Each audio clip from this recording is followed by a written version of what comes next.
Welcome back to Battle for Arcos. A quick thank you to those that have supported me on this journey. Your views, comments, likes, and subs really mean a lot. Episode 4 is upon us, and as always, spoilers are ahead, so take a moment now to get caught up on all the previous action in the series. We left episode 3 with Captain Rico of Rico's Roughnecks being executed. His execution came at the hands of the Lodge of the Damned, a cult uprising within the Corpse Grinder Guild. This was done publicly as a sign of unity among the cult. Captain Tex of High Sec was sent in to rescue Rico, but ultimately failed. Tex, Roadblock, and R131 were the only ones to escape with their lives. Former Roughnecks Ace, Double Tap, and Hammer perished with their captain that day. The whereabouts of Slick are still unknown.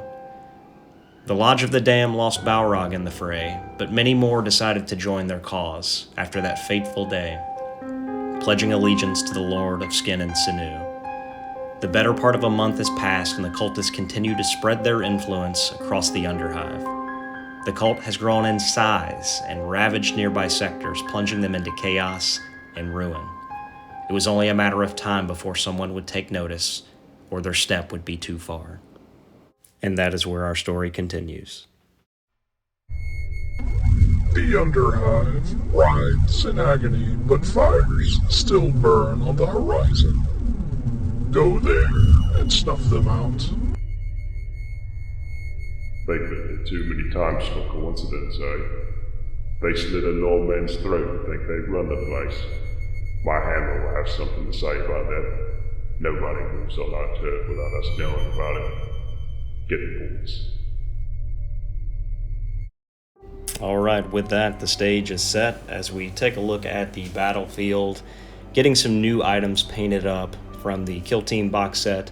The scenario that we are playing today is called Border Dispute, and each gang has D3 plus 3 random selections to their gang. A caveat is 2 random members are set up at the middle of the board, approximately an inch from each other, and each gang also has a relic, which will be boxes located in each one of their territories. These add +2 to any result of cool checks and leadership checks made within friendly fighters of 6. The purpose of the match is to eliminate the other gang and try to defile those relics. With fighters being so close, the ever-important priority roll for turn 1 is coming out now with the Goliath gang in black, the Grinders in red, and the Goliath gang will take turn 1. Blaster activates first with a ballistic skill of 4, but only needing 2s to hit due to being so close. He uses the Rivet Cannon with Superheat, which has Blaze and Rending. He rolls out 2 dice, and he gets 1 hit. The ammo check is rolled up just fine, and then due to Strength 6 versus Toughness of 3, he just needs 2s to wound. After a wound is dealt out, the armor save is no good due to AP -2, so an injury die is rolled up. It is a flesh wound, and then does the target set on fire? It does. We knew this first turn would be important, and Nefarian goes down on the first turn, pinned and wounded. Mephisto activates next for the Corpse Grinder cult and moves up 10 inches with a double move. Sprague will then activate with his combat shotgun, moving up the ladder with a double move, 8 inches in total. Raziel will then activate next and move up behind Mephisto to apply pressure on the flank. Krull will then react, moving twice to give him a line of fire with his stub cannon potentially on the next turn. The leader for the cult, Bale, moves up to apply pressure in the middle. Axel then takes a double move up the ladder to position himself on the top flank. Corlock then activates and moves twice, hoping his opponents get a little closer. The leader of Goliath, Bone Crusher, hops over the pipe and watches the door in the middle as he knows Bale is just on the other side.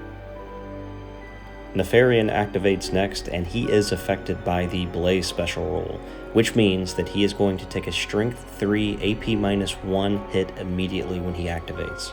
His toughness is 2 due to a flesh wound, so 3s are needed to hit, which it does. We then roll up and he fails his armor save, needing a 5. An injury dice is rolled up, it's another flesh wound. He is now going to run because he's on fire, and he scatters 2 inches, which is going to be towards a balcony edge. Nefarian will then plummet off the balcony edge, making another Strength 3 hit. We're going to roll these dice out, and he is again going to take a wound. He is going to fail his armor save, and then we're going to have to roll up another injury dice, and that will be 3 total flesh wounds, which equals his toughness, and he will be out of action. Mudguts activates next with a double move to take a position to help with either the center or the flank.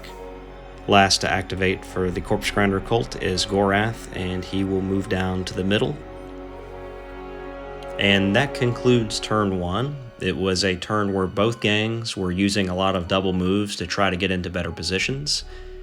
The initiative rolls were crucial, as the 2 fighters that were very close in the middle were going to attack each other, and whoever won that roll was going to get the first blow.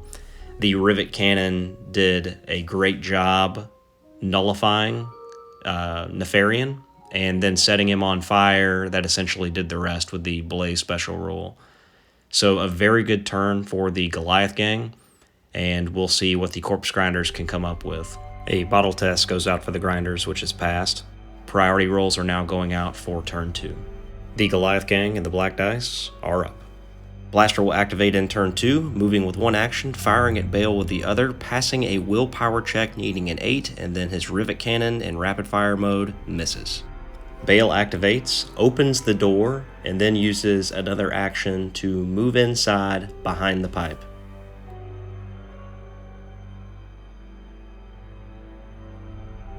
This is going to draw a reaction from Bone Crusher, who now is thinking he's close enough to charge. This is going to be a pivotal charge. He needs a 5 or 6 on a D3 to get into base to base, and he rolls up a 1. As a result, Bone Crusher will move up towards Bale, but will not get into base-to-base contact, leaving himself exposed. Gorath will then use 2 moves to run up behind where the door was open to support Bale. Feeling pressure in the middle, Sprague comes back down the ladder and repositions to try to give some support with his shotgun. This allows Corlock to use 5 inches to move up the piece of terrain, 3 to move up the ladder, and then he moves forward just a few more inches. Axel will then target him with a stub cannon, needing 3s to hit, and misses.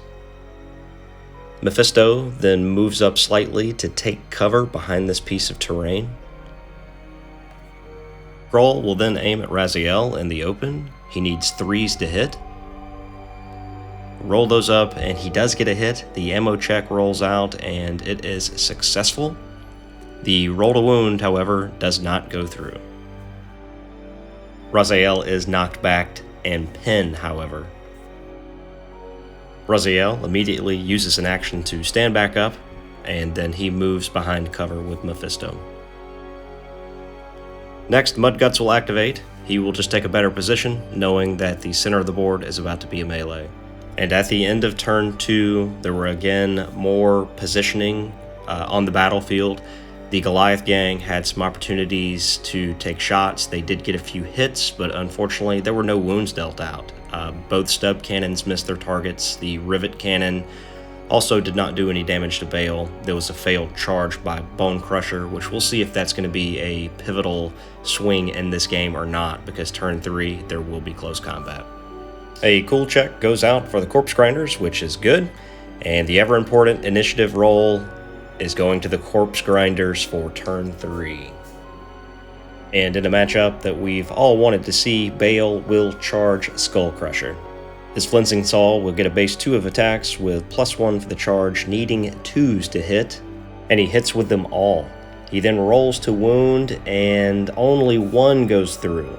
Bone Crusher rolls up an armor save and fails, so he will take a wound. He then retaliates with 4 attacks of his own. He gets 2 hits, and it looks like 1 wound will go through. Bale rolls up his armor save, needing 5s, and fails, also taking a wound. Mudguts doesn't need to roll up for this, as he's already in range. He comes in to get a shot at Bale, with the assist coming from Skull Crusher. He rolls to hit, needing 2s, and he fails 2 of them, getting 1 hit. He then rolls that up to wound, and fails again with a 1. Engaged with 2 fighters, Bale rolls up, getting 1 hit. He then rolls up, and it does wound. The armor save coming from Mudguts is failed, and injury dice is rolled up, and he goes down with a serious injury. A cool check is taken by nearby Bone Crusher, which passes. Needing 7 inches and maximizing that on a D3 with 8 inches, Gorath announces a charge into Bone Crusher, which is successful. He rolls 3 dice with the Butcher's Chain Cleaver in black, needing 2s with the assist. He then needs 4s to wound and gets 2 wounds. Due to being outside of the front vision arc and the weapon's AP, he's going to take 2 damage each and rolls up 4 injury dice. He goes down and then is coup de grace. Gorath then consolidates toward the objective. Axel will activate, aiming his stub cannon at Corlock, needing 3s but misses. Corlock announces a charge at Axel, needing a 2 on a D3 for a total of 7 inches, which he gets. He brings 2 swings with a heavy chain cleaver in black, and with 2 6s, he gets 2 hits. He rolls to wound, he gets 2 wounds. Axel can only make a 6-up save against the AP-1 weapon, which he fails. 2 dice are rolled out for the heavy chain cleaver, and 1 dice rolled out for the butcher's cleaver, and he is coup de grace. Sprague moves next, targets Gorath with his shotgun, but due to cover, needs 5s and misses. Raziel, for the grinders, moves up the terrain, but doesn't want a chance jumping, so he stays put. Krull will activate next and move 4 inches. He will target Bale, normally needing 4s, but shooting through heavy terrain needs 6s. He passes a willpower test, rolls up to hit, he gets a 6, a miracle shot. He rolls up the ammo check and fails, out of ammo, may not matter here. We then roll up to wound, and he does cause a wound to Bale. And armor save is taken and fails, so an injury dice is rolled out, and Bale goes down with a serious injury. A cool check goes out to nearby Gorath, which passes, and then a cool check also rolls out for Raziel, which also passes. Mephisto then declares a charge against Krull, rolls up a D3 and gets 2 inches, so he will come up short. It was already a charge that was not going to make it regardless, so he moves up very close, but not into contact. Blaster then activates for House Goliath and aims at Gorath with his rivet cannon. Due to aim, he now needs 3s to hit, rolls it out, and gets 2 hits. He is firing with superheat, so I roll out a quick ammo check, which is okay. He rolls out the wounds and gets a 6, which is a rending wound. This will add 1 damage to the already 2 that the rivet cannon does in this particular mode. The armor save doesn't apply due to the weapon's AP. 3 injury dice are rolled up. We have a flesh wound and 2 serious injuries. In addition, Gorath is set on fire. Wrapping up the turn, we have a few things to take care of, as both gangs need to take bottle test, and both gangs are going to fail. Rolling 5s, they only started with 6, more men are down than that. Mudguts rolls up an injury dice. He is going to roll back over pinned with a flesh wound. Bale rolls up a injury dice. He is going to roll back over pinned with a flesh wound. And Gorath is going to stay down with a serious injury. So a major swinging turn where I thought the corpse grinders were taking the advantage. House Goliath all of a sudden put a halt to that with a shot on Bale through heavy terrain, and then the rivet cannon fire raining down from up top. They have managed to stymie the corpse grinder offensive and win back some momentum. Very excited to bring you turn 4. Priority rolls are going out now. And the corpse grinders will activate first. Cool tests are being taken across the board with Bale passing and spreading around. Corlock takes 1 as he is out of range and fails, so Corlock flees the battlefield. Blaster then takes 1 and fails. He is out. He missed it by 1. Mudguts then takes it and he is good. Sprague will be up next, who is also good, and then over on the flank, Krull is also good, so a major blow to House Goliath losing Blaster. Mephisto will activate with a double charge move that he can't fail. He will roll up 4 dice, 1 went under, which is a 4. He only needs 3s to hit, so 3 hits go through. He then rolls up to wound and gets all 3 wounds, needing 3s again. And then we roll up saves. One of the AP -1 was saved on that 6, but still 3 damage go through. So 3 injury dice are rolled out. He goes down with a serious injury and is taken out by Mephisto, who then consolidates. Sprague then uses a basic action to shoot at Raziel. He uses his combat shotgun, needing 4s to hit. A successful hit, I roll out the rapid fire dice for 2 hits. And then I roll those up to wound, and I do get 1 wound on that 6. Armor save is taken and failed on a 2. He needed a 4 up with his Skinner's Mask. And he will be knocked back. That is a 2 damage weapon, so he takes a serious injury and another serious injury, is knocked back off the ledge, but not far enough to take additional damage. Bale somehow gets to his feet operating on 1 toughness and throws out his Flensing Saw. With 2 attacks, he hits on both with a 5 and a 6, then shreds on the wounds, rolling natural 6s. They cause 2 damage each, going right through the armor, and those amount of wounds are going to kill off Mudguts. Gorath activates Who is on Fire. He rolls and does not cause a wound. However, he needs to roll a 6 or better, adding 2 to this result. It is a total of 5, so the flames do not go out. He stays where he is. At the end of an action-packed round, we have 1 lone standing Goliath. We do have some injuries out on the field, so we need to roll for Raziel. He stays down with a serious injury. We then roll for Gorath, who also stays down with a serious injury. He is still on fire. And then we have a very important initiative/priority roll coming up. House Goliath and the black die does indeed win priority, so they're going to have an opportunity to do something before the game is over. And what you're about to see can't be scripted. Cool checks go out for Sprague, who passes. I then roll up for Bale so he can spread leadership to everyone else, and he fails. Bale has fled the battlefield, failing a cool check. I then go to Mephisto, roll his cool check, and he fails by 1. Mephisto leaves the battlefield. I then go over to Gorath, who passes his cool check, and then over to Raziel, who rolls Snake Eyes and flees the battlefield. So with a double move, Sprague moves into base contact with Gorath and takes him out, and is the last fighter left on the battlefield. What an incredible ending to this match. It turns out that the priority roll on the last turn didn't matter because the corpse grinders didn't stick around to see what was going to happen. I knew that House Goliath stood a chance at the end if they won initiative because the corpse grinders had 2 fighters down that were seriously injured that weren't getting up. Bale was operating on 1 toughness, so he was ready to go if he was, wounded again. Mephisto, I did not think could get into base-to-base contact on a charge that particular turn.